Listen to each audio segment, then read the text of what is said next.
Kejadian pasal 15. Sesudah berbagai peristiwa itu, turunlah firman Allah kepada Abram dalam suatu penglihatan demikian. Jangan takut, Abram, akulah perisaimu, pahalamu akan sangat besar. Jawab Abram, Ya Allah, ya Rabbi, apakah yang hendak engkau karuniakan kepadaku? Sampai sekarang aku tidak mempunyai anak, dan yang akan mewarisi rumahku ialah Eliezer, orang Damsyik itu. Kata Abram pula, Sesungguhnya Tuhan belum mengaruniakan kepadaku keturunan, sehingga hamba yang lahir di rumahkulah yang akan menjadi ahli warisku. tetapi turunlah firman Allah kepadanya demikian. Bukan orang itu yang akan menjadi ahli warismu, melainkan anak kandungmulah yang akan menjadi ahli warismu. Kemudian ia membawa Abram keluar dan berfirman, Menengadahlah ke langit dan hitunglah bintang-bintang jika engkau dapat menghitungnya. firman-Nya kepadanya. Demikianlah banyaknya keturunanmu kelak. Lalu Abram menaruh iman kepada Allah, dan hal itu diperhitungkan baginya sebagai kebenaran.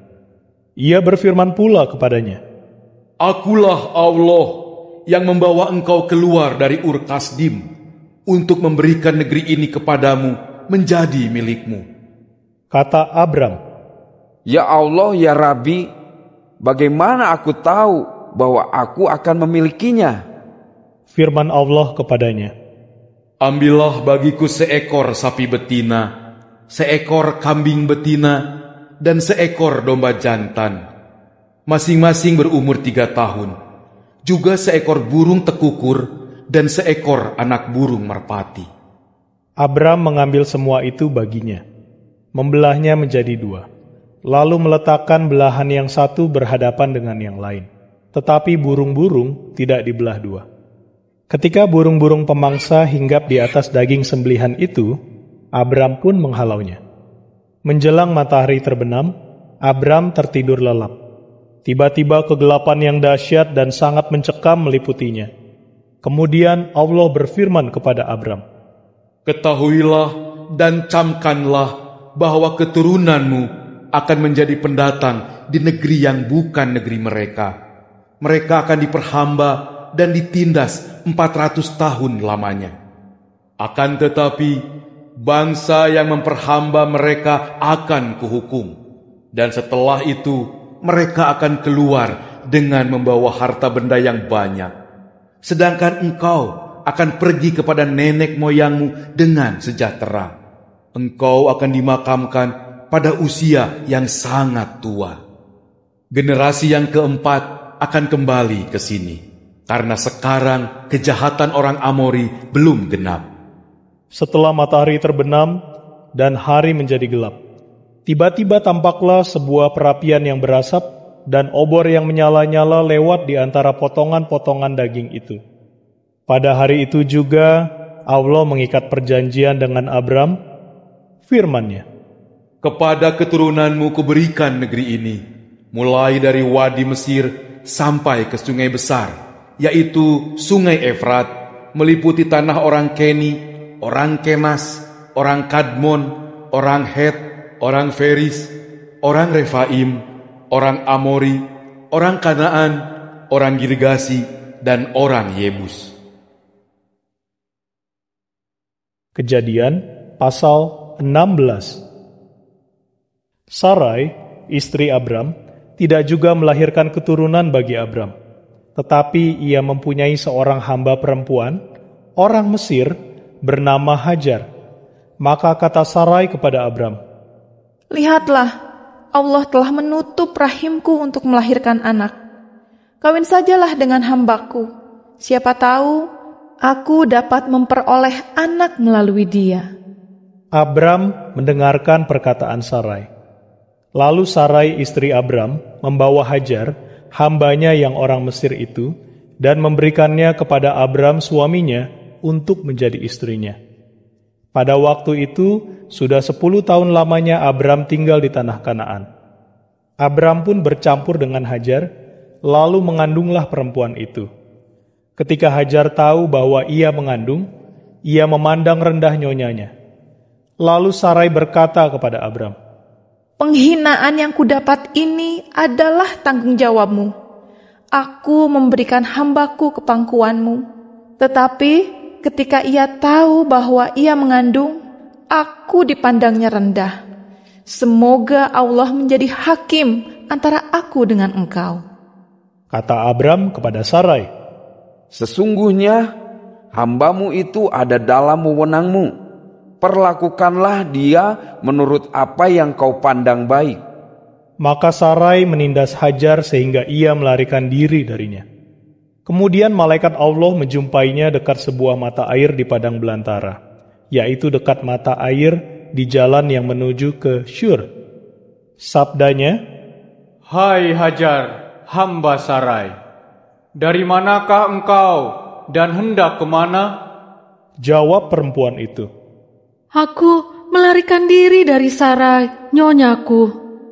Sabda malaikat Allah kepadanya, "Kembalilah kepada nyonyamu dan tunduklah di bawah wewenangnya." Sabda malaikat Allah pula kepadanya, "Aku akan membuat keturunanmu menjadi sangat banyak, hingga tak terhitung banyaknya." Selanjutnya malaikat Allah bersabda kepadanya, "Engkau sedang mengandung dan engkau akan melahirkan seorang anak laki-laki. Namailah dia Ismail, karena Allah telah mendengar jeritan kesusahanmu. Ia akan menjadi orang yang hidupnya seperti keledai liar. Tangannya akan melawan setiap orang, dan tangan setiap orang akan melawan dia. Ia akan tinggal di hadapan semua saudaranya." Lalu Hajar menyebut nama Allah yang berfirman kepadanya itu. "Engkaulah Allah yang memperhatikan." Karena katanya, "Sungguhkah di sini kulihat dia yang memperhatikan aku?" Itulah sebabnya sumur itu, yang letaknya di antara Kades dan Beret, disebut sumur Lahairoi. Kemudian Hajar melahirkan seorang anak laki-laki bagi Abram, dan Abram menamai anaknya yang dilahirkan Hajar itu Ismail. Abram berumur 86 tahun pada waktu Hajar melahirkan Ismail baginya. Kejadian pasal 17. Ketika Abram berumur 99 tahun, Allah menampakkan diri kepada Abram dan berfirman kepadanya, "Akulah Allah yang Maha Kuasa, hiduplah di hadapanku tanpa celah. Aku akan mengadakan perjanjian antara aku dan engkau, dan aku akan membuat keturunanmu sangat banyak." Maka sujudlah Abram, lalu Allah berfirman kepadanya, "Dari pihakku, inilah perjanjianku dengan engkau. Engkau akan menjadi bapa bagi banyak bangsa. Namamu tidak akan lagi disebut Abram, melainkan Ibrahim, karena aku telah menjadikan engkau bapa bagi banyak bangsa. Aku akan membuat engkau beranak cucu sangat banyak. Melalui engkau, aku akan menjadikan bangsa-bangsa, bahkan raja-raja akan muncul dari keturunanmu. Aku akan meneguhkan perjanjianku antara aku dan engkau, serta keturunanmu kelak, turun-temurun, menjadi suatu perjanjian yang kekal, yaitu bahwa aku akan menjadi Tuhanmu dan Tuhan bagi keturunanmu.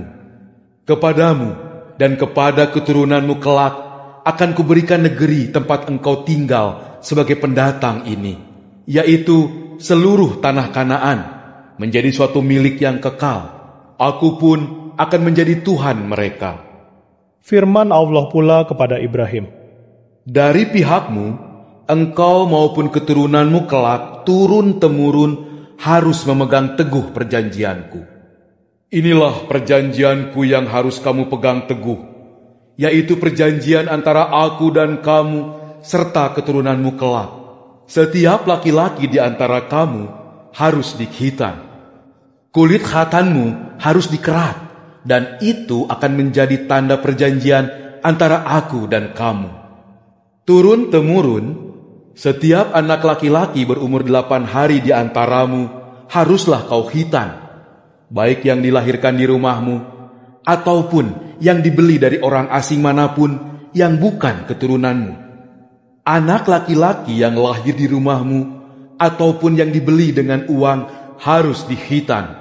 Demikianlah perjanjianku, dikukuhkan pada tubuhmu sebagai perjanjian yang kekal. Laki-laki yang tidak dikhitan, yaitu yang tidak dikerat kulit khatannya, haruslah disingkirkan dari antara bangsanya. Ia telah mengingkari perjanjianku. Selanjutnya Allah berfirman kepada Ibrahim, mengenai Sarai, istrimu, jangan lagi kau sebut namanya Sarai, melainkan Sarah, itulah namanya. Aku akan memberkahinya, dan melalui dia juga aku akan memberikan kepadamu seorang anak laki-laki. Aku akan memberkahinya, dan ia akan menjadi ibu bangsa-bangsa. Raja-raja bangsa-bangsa akan muncul dari keturunannya. Maka sujudlah Ibrahim. Ia tertawa dan berkata dalam hatinya, mungkinkah seorang anak dilahirkan dari orang yang berumur 100 tahun? Mungkinkah Sarah yang sudah 90 tahun umurnya melahirkan anak? Lalu kata Ibrahim kepada Allah, sekiranya Ismail diperkenankan hidup di hadapanmu. Firman Allah, sesungguhnya Sarah, istrimu, akan melahirkan seorang anak laki-laki bagimu. Namailah dia Ishak. Aku akan meneguhkan perjanjianku dengannya, menjadi suatu perjanjian yang kekal bagi keturunannya. Sedangkan mengenai Ismail, aku sudah mendengar permintaanmu. Sesungguhnya, aku akan memberkahinya dan membuatnya beranak cucu, serta melipat gandakannya sangat banyak. Ia akan menjadi leluhur dari 12 kepala suku, dan aku akan menjadikannya suatu bangsa yang besar. Namun, perjanjianku akan kutetapkan dengan Ishak, yang akan dilahirkan Sarah bagimu pada saat seperti ini di tahun mendatang. Setelah selesai berfirman kepada Ibrahim, Allah pun meninggalkannya. Kemudian Ibrahim memanggil Ismail, anaknya, dan semua orang yang lahir di rumahnya, juga semua orang yang dibeli dengan uang, semua laki-laki di antara seisi rumah Ibrahim. Pada hari itu juga, ia menghitan kulit khatan mereka, seperti yang difirmankan Allah kepadanya. Ibrahim berumur 99 tahun pada waktu dihitan kulit khatannya, sedangkan Ismail, anaknya, berumur 13 tahun pada waktu dihitan kulit khatannya. Pada hari itu juga Ibrahim dan Ismail, anaknya, dihitan. Semua laki-laki yang ada di rumahnya, baik yang lahir di rumahnya maupun yang dibeli dengan uang dari orang asing, dihitan bersama-sama dengannya. Kejadian pasal 18. Allah menampakkan diri kepada Ibrahim dekat pohon-pohon besar Mamre, sementara ia duduk di pintu kemahnya pada waktu hari panas. Ketika ia mengangkat wajahnya, tampaklah 3 orang berdiri tak begitu jauh dari dia. Setelah ia melihat mereka, berlarilah ia dari pintu kemahnya menyongsong mereka, lalu sujud memberi hormat. Katanya, ya Tuanku, jika Tuanku berkenan pada hamba, janganlah kiranya hambamu ini Tuan lalui begitu saja. Air akan diambilkan secukupnya. Lalu silakan Tuan-Tuan membasuh kaki dan beristirahat di bawah pohon ini. Hamba pun akan membawakan roti secukupnya supaya Tuan-Tuan dapat menyegarkan diri. Karena Tuan-Tuan sudah datang mengunjungi hamba. Setelah itu, barulah Tuan-Tuan meneruskan perjalanan. Kata mereka, baik, lakukanlah seperti yang kau katakan. Ibrahim segera masuk ke dalam kemah, mendapatkan Sarah dan berkata, cepat, ambillah 3 sukat tepung terbaik, remaslah dan buatlah roti bundar. Kemudian Ibrahim berlari ke arah kawanan sapinya. Diambilnya seekor anak sapi yang tambun dan baik dagingnya, lalu diserahkannya kepada hambanya yang segera mengolahnya.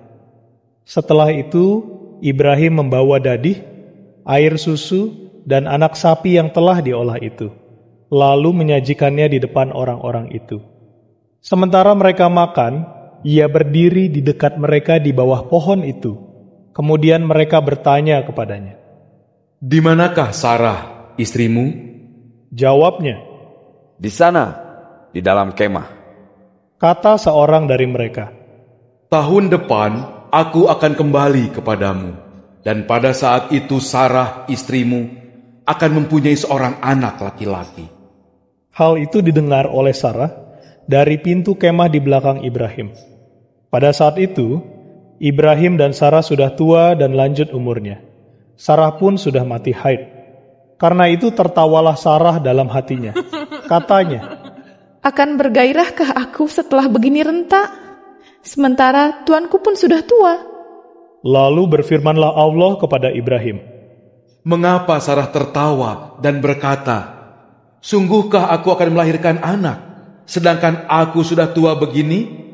Adakah sesuatu yang mustahil bagi Allah? Pada waktu yang telah ditetapkan, yaitu tahun depan, aku akan kembali kepadamu, dan Sarah akan mempunyai seorang anak laki-laki." Sarah takut, karena itu ia menyangkal. Katanya, Aku tidak tertawa. tetapi jawabnya, "Tidak, engkau memang tertawa." kemudian orang-orang itu berangkat dari sana dan memandang ke arah Sodom. Ibrahim berjalan menyertai mereka untuk mengantarkan mereka. Allah berfirman, Akankah kusembunyikan dari Ibrahim apa yang hendak kulakukan ini? Sedangkan Ibrahim akan menjadi suatu bangsa yang besar dan kuat, dan melalui dia semua bangsa di bumi akan memperoleh berkah.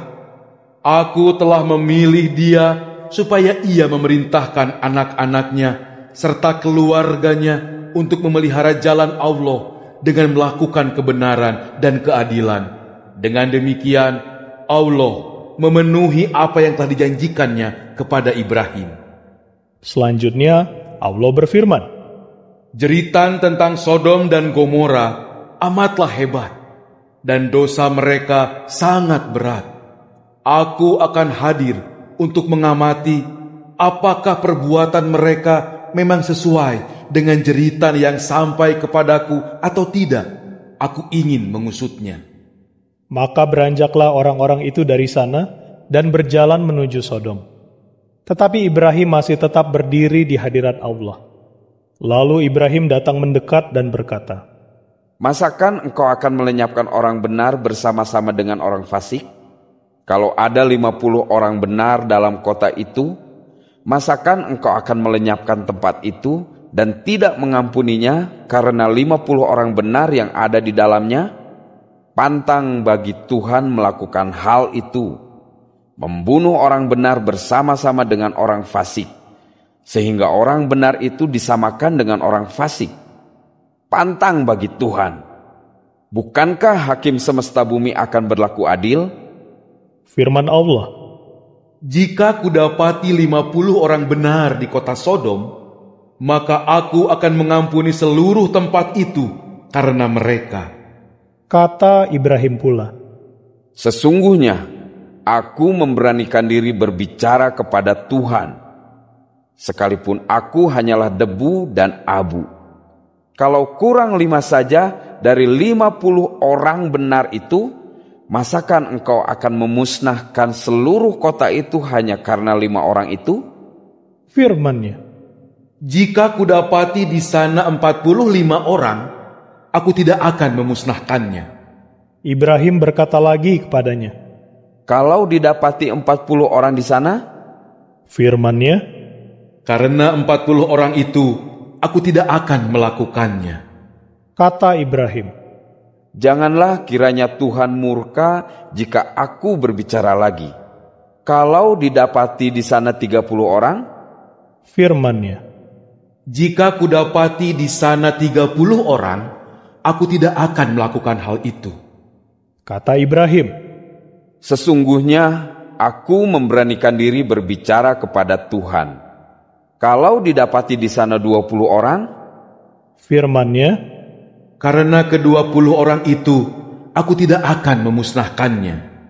kata Ibrahim, janganlah kiranya Tuhan murka jika aku berbicara sekali ini saja lagi.